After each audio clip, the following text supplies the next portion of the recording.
அஸ்ஸலாமு அலைக்கும் வரஹ்மத்துல்லாஹி வபரகாத்துஹு. இன்று நான் உங்களுடன் பேச இருக்கின்ற விடயம்தான் இலங்கையைச் சேர்ந்த பலஸ்தீன் செயற்பாட்டாளரான ஜமீரா மஹ்பூப் அவர்கள் விடுதலை செய்யப்பட்டிருக்கின்றார்கள். அந்த விடுதலைக்கான காரணங்கள் என்ன, அந்த விடுதலை எப்படி இடம்பெற்றது என்கின்ற விடயங்களைத்தான் நான் இன்று உங்களுடன் பேச இருக்கின்றேன்.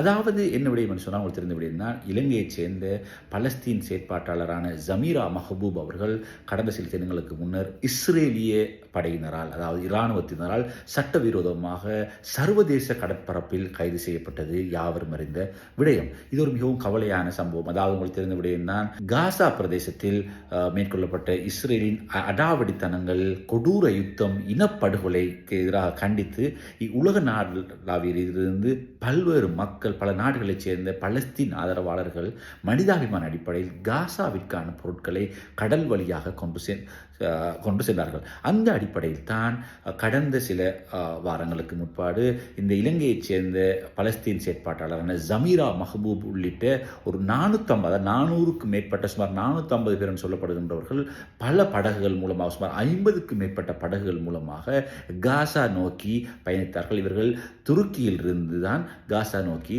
படகு மூலம் பயணித்தார்கள். இப்படியான நிலையில் தான் இவர்கள், அதாவது சர்வதேச கடற்பரப்பில் வைத்து இவர்களை இஸ்ரேலிய படையினர் பலவந்தமாக கைது செய்து தடுத்து வைத்திருந்தனர். இப்படியான நிலையில் தான் இந்த ஜமீரா மஹ்பூப் விடுதலை செய்யப்பட வேண்டும் என்று சொல்லி கடந்த செவ்வாய்க்கிழமை கொழும்பில், அதாவது இவர் கைது செய்யப்பட்ட விடயம் கடந்த திங்கட்கிழமை இரவு இலங்கைக்கு வந்தடைந்ததை அடுத்து செவ்வாய்க்கிழமை ஃப்ரீ பலஸ்தீன் அமைப்பினால் ஒரு ஆர்ப்பாட்டம் ஒன்று வெளிவிவகார அமைச்சுக்கு முன்பாக இடம்பெற்றது. அதாவது கொழும்பு ஒன்றில் இருக்கின்ற வெளிவிவகார அமைச்சுக்கு முன்பாக இடம்பெற்றது. அந்த சமயத்தில் அவர்கள் வெளிவிவகார அமைச்சிடம் அவர்கள் ஒரு மகஜர் ஒன்றை கையளித்தார்கள். அதாவது ஜமீரா மஹ்பூபினுடைய விடுதலை தொடர்பாக வெளிவிவகார அமைச்சு அதிக அக்கறை செலுத்த வேண்டும் என்ற அடிப்படை, அதனையும் வெளிவிவகார அமைச்சு ஏற்றுக்கொண்டு, நாங்கள் எங்களுடைய ரமல்லாவில் இருக்கின்ற பலஸ்தீனின் தலைநகரான ரமல்லாவில் இருக்கின்ற இலங்கை தூதுவர் ஆலயம், அதுபோன்று இஸ்ரேலின் தலைநகரான டெல் அவீவில் இருக்கின்ற இலங்கை தூதுவர் இரண்டும் ஜமீராவினை மீண்டும் நாட்டுக்கு கொண்டு வருவதற்கான முயற்சிகளை மேற்கொண்டிருப்பதாக அவர்கள் உறுதியளித்தார்கள். இப்படியான நிலையில் தான் பாராளுமன்றத்தில், அதாவது நேற்று முன்தினம் செவ்வாய்க்கிழமை உரையாற்றிய எங்களுடைய வெளிநாட்டு அலுவலக பிரதியமைச்சர் அருண் ஹேமச்சந்திரா அவர்களும் குறிப்பிட்டிருந்தார்கள்.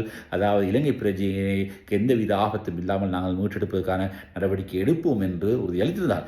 இவ்வாறான நிலையில் தான் இலங்கை அரசாங்கத்துக்கும் இந்த ஜமீரா மஹ்பூபினை எப்படியாவது நாட்டுக்கு கொண்டு வர வேண்டும் என்று பல அழுத்தங்கள் விடுக்கப்பட்டிருந்தது. இப்படியான நிலையில் தான் இந்த ஃப்ரீ பலஸ்தீன் அமைப்பினர் நேற்று, அதாவது புதன்கிழமை 20ஆம் தேதி அவர்கள் கொழும்பில் இருக்கின்ற ஜனாதிபதி செயலகம், அதுபோன்று பிரதமருடைய உத்தியோகவாசம் அலரி மாளிகை, பிரதமர் அலுவலகத்துக்கு சென்று பல மகஜர்களை கையளித்தார்கள். இப்படியான நிலையில் தான் இந்த கைது செய்யப்பட்டவர்களை ஒரு முகாம் ஒன்றுக்கு இஸ்ரேலிய படையினர் கொண்டு சென்ற நேரத்தில் அந்த 450க்கும் மேற்பட்ட, சுமார் 450 பேர் தடுத்து வைக்கப்பட்டிருந்த முகாமிற்கு இஸ்ரேலிய அமைச்சர் அவர்கள் நேற்று சென்று இவர்களை மிகவும் மோசமான வார்த்தை பிரயோகங்களால் ஏசியிருந்தார். அச்சமயத்தில் அவர்களுடைய கைகள் கட்டுப்பட்டு முழந்தாளிட்ட வீடியோக்களையும் குறிப்பாக சர்வதேச ஊடகங்களான பிபிசி, அல் ஜசீரா போன்ற அனைத்து உலகளாவிய ஊடகங்களும் இந்த செய்தியினை வெளியிட்டிருந்த இந்த வீடியோவினை அந்த இடதுசாரி கொள்கையுடைய இஸ்ரேலிய கடும் போக்கான பாதுகாப்பு அமைச்சர் தான் அவர் உத்தியோகபூர்வமாக அவருடைய சமூக ஊடகங்கள் வெளியிட்டிருந்தார். இதன் பிற்பாடு இது ஒரு இந்த வீடியோக்கள் பாரிய வைரலாகிய பிற்பாடு இஸ்ரேலுக்கு பாரிய அழுத்தங்கள் பிரயோகிக்கப்பட்டது. குறிப்பாக கனடா, அதுபோன்று பிரான்ஸ், அதுபோன்று ஆஸ்திரேலியா, இத்தாலி, பல நாடுகள் இருக்கின்ற இஸ்ரேலிய தூதுவர்கள் வெளிவார அமைச்சுக்கு அழைக்கப்பட்டு இப்படி மனிதாபிமானமான முறையில் சென்றவர்கள் இப்படி நீங்கள் கொடூரமாக தாக்குவது ஒரு நியாயமல்ல என்ற அடிப்படையில் பல நாடுகள், சர்வதேச நாடுகள் இஸ்ரேலை அச்சுறுத்தி இருந்தன. இது மாத்திரமல்லாமல் இஸ்ரேலுடைய வெளிவார அமைச்சரும் இந்த பாதுகாப்பு அமைச்சருடைய நடவடிக்கையினை அவர் கண்டித்திருந்தார். அதாவது அந்த வீடியோவை பார்த்த மிகவும் கவலையாக இருந்தது. இப்படி கொடூரமான முறையிலேயா மனிதாபிமான உதவிகளை கொண்டு சென்றவர்களை இப்படி கொடூரமான முறையிலேயா செய்வது என்ற அளவு யோசிக்கின்ற அளவுக்கு மிகவும் கவலையாக இருந்தது. இப்படியான நிலையில் இந்த அழுத்தங்கள் கூடிய நிலையில் தான் இன்று அந்த குறித்த 450 பேரையும், அதாவது மனிதாபிமான உதவிகளை கொண்டு 450 பேரையும் உடனடியாக விடுவிப்பதற்கு இஸ்ரேல் அரசாங்கம் தீர்மானித்திருந்தது. ஏன் காரணம் என்றால், அதாவது உலகளாவிய ரீதிய சட்டங்களை மீறி இவர்கள் மேற்கொண்டிருந்த நடவடிக்கையின் காரணமாக சர்வதேச ரீதியாக இவங்களுக்கு ஒரு அழுத்தம் பிரயோகிக்கப்பட்டது மாத்திரமல்லாமல் கண்டனங்கள் வழியாக இருந்தது.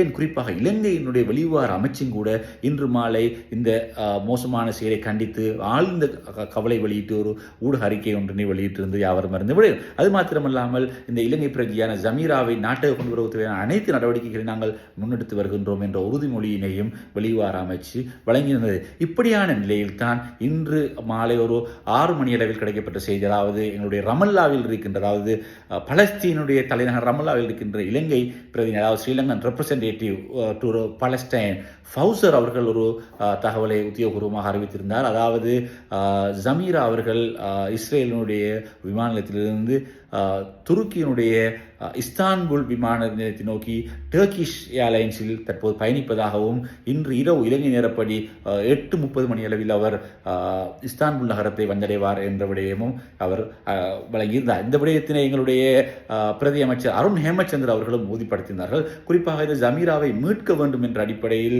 ரமல்லாவில் இருக்கின்ற இலங்கை தூதுவராலயம், அதுபோன்றுதான் எங்களுடைய இஸ்ரேலின் டெல் அவிவில் இருக்கின்ற இலங்கை தூதுவராலயம் மிகவும் வினைத்திறனாக பல நடவடிக்கைகளை மேற்கொண்டு அவர்களுடைய பணிகள் பாராட்ட வேண்டியது. அது மாத்திரமில்லாமல் கொழும்பில் இருக்கின்ற வெளிவார அமைச்சு, குறிப்பாக வெளிவார அமைச்சர் விஜித் ஹேரத், பிரதி அமைச்சர் அருண் ஹேமச்சந்திர போன்றோரும் இந்த விடயத்தில் மிகவும் அக்கறை செலுத்தியிருந்தார்கள். குறிப்பாக இந்த விடயம் தொடர்பாக நாளை வெள்ளிக்கிழமை பாராளுமன்றத்தில் பிரதி அமைச்சர் அருண் ஹேமச்சந்திர அவர்கள் விசேட உரையொன்றினையும் நிகழ்த்தியுள்ளதாக எங்களுக்கு அறிய முடிந்தது. இப்படியான நிலையில் தான் அல்லாவில் இருந்து சுமார் 450 கிலோமீட்டர் தூரத்தில் இருக்கின்ற ரோமன் என்கிற விமான நிலையத்திலிருந்து தான் ஜமீரா அவர்கள் துருக்கியினுடைய இஸ்தான்புல் விமான நிலையத்தை நோக்கி பயணிக்கின்றார். இந்த விமான நிலையத்தில் இலங்கை தூதுவராலயத்தின் அதிகாரிகள் ஒருவர் சந்திப்பதற்கான வாய்ப்பினை இஸ்ரேல் வழங்கியிருந்தது.